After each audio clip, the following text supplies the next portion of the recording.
2010 champion here in Burnie, and you're back to get another one?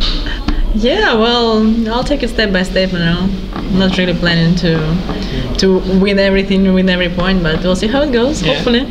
How good is it to be an Australian now?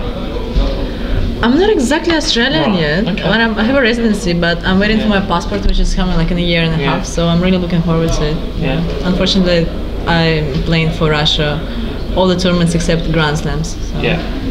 So hopefully, I can't wait till you got AUS next year. You yeah, still got that right. AUS, so it's still but on the nice draws. try, yeah. But even though I know you're lying, but thank you. I really appreciate it.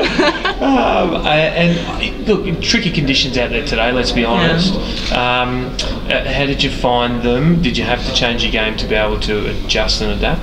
Yeah, of course. I had to adjust a lot of things because it was really windy and was going from one side like really hard, so had to make. I'm not gonna tell you what exactly I adjust because then you're gonna put it on online, you know, so everybody will see. But you know, my really smart coach Cara Black, she told me something, so yeah. So I know. Let's talk about Cara. I mean, how good's that? It's amazing. Someone with her experience as a part of your team, what sort of knowledge has she been able to put into your game? Well, she's helping me like for like a few months now, and she helped me unbelievable. She's, I think, the smartest player on tour, and I think I'm really lucky to have her in my team. Well, because you had a good result in the Australian World Cup playoff and made the semi-finals. Yeah.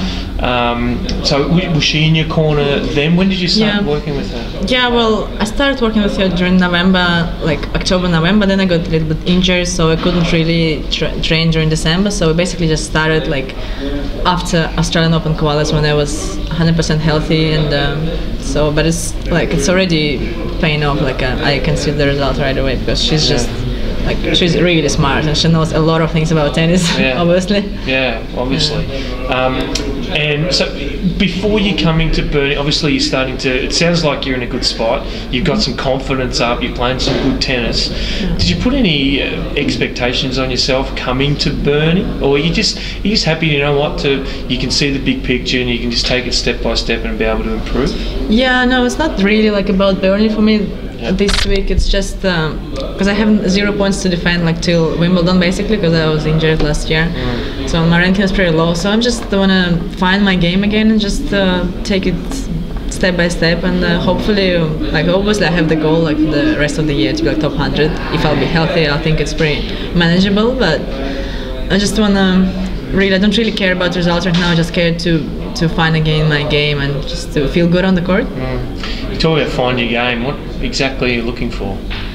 I'm looking for well, the way I'm playing, it's more like I'm playing pretty fast, so just to step inside, you know, inside the baseline sometimes, and just go for it, not to be scared, because when you're losing your confidence, like these days it's all about the confidence, obviously, and so if you don't have it, you can struggle sometimes. Like me, sometimes I find myself playing like 4 meters behind the baseline, which is definitely not the way I should play. So I'm just trying to fix those things. I remember at the back of 2009, the front end of 2010, and you were playing great, probably career best form you could argue, and then it was the back half of 2010, and probably even more so the back half of 2011, where it seemed as though you were not in a real good spot. You're right. Your confidence was shot. Last year, like 2011. And on paper, you weren't getting the results that you need. Was it frustrating? No, it wasn't surprising because I had like 4 like pretty big injuries last year. Okay. So I was out for like 4 months. Then I just like first tournaments I started to go back, and then I felt I played good. I tore my hamstring, so which is actually still hurting. So it's because hamstring is pretty bad. So it took me like another 3 months, and I did it just before French Open. So I mean, I could manage to play on grass because the points are like really short there. So that's where I made my points. But I had to, I think, pull out in Birmingham, I think, or I just like lost 6 love, like something ridiculous because it was still pretty bad. And then as soon as that kind of got better, then I played world team tennis actually, that I was healthy, and I played unbelievable well, but unfortunately you can't see it in the ranking because I beat like players like Vanikin, like Slav, you know, like Damir Opashek, and I don't know, Huber in doubles, which is pretty great, and it was unbelievable fun. And but then because world team tennis maybe is, you know, you have to travel every day, and like it's exhausting, and we were playing tennis like 4, 5, 6 hours per day every day, and we had to fly like from LA to New York, and then back, and then play the same day. So I got really like really serious injury with my shoulder elbow, and I couldn't play for another 3 months, and so it's just I actually had like cortisone injection like last week, just before I came here, but it's finally, hopefully it's all good. So. Do you find you have to change your technique to be able to make sure that they don't happen again, or at least change your rehabilitation program? Yeah, you have to change your fitness program, change your recovery routine, because obviously the previous one didn't work. You have to change a lot of things. But again, I'm not gonna tell you, because otherwise you'll know too much information about me. That's never a good thing. But technically, like serve, for example, or forehand with grip changes. Some things, you have to change. I'm trying to adjust it. Yeah. Okay. We'll see if it will work. So you've got no points to defend, so that's great. You've got a great coach in your corner now. It sounds like you're physically fit. It sounds exciting. I'm very excited, actually. I'm really looking forward to the next few tournaments here in Australia, and then hopefully we'll see how my ranking will look like then. And this time next year, where do you hope to be?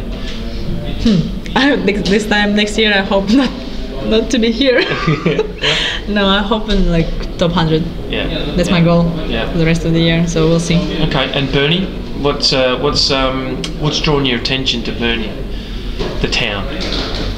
What do you like about it? Penguins. Penguins? Yes. You've been down to see them? Yeah, 2 years ago I remember I went to see them. They were pretty cute. Yeah. And last question. What do you like to do when you're not playing tennis and you're off the court? Well, do you read books? Do you go to the beach? I like to just think about tennis, and just imagine myself playing if I can't play. I mean, you gotta. No, well, I love to read and I love to go out with my friends. Almost like cinema, dinners and stuff. I like to spend time at home. Actually, I had quite a few weeks when I managed to stay in Melbourne, so it was really strange for me and unusual, because usually we travel every day and basically in the hotel room all the time. So I really enjoyed that time. And books, computer, music. Can't live without music. So it's I think just normal stuff. Well, good luck. It sounds like everything's on the right track and headed in a good direction. Thank you. Good Thanks stuff. a lot. Good luck in the tournament.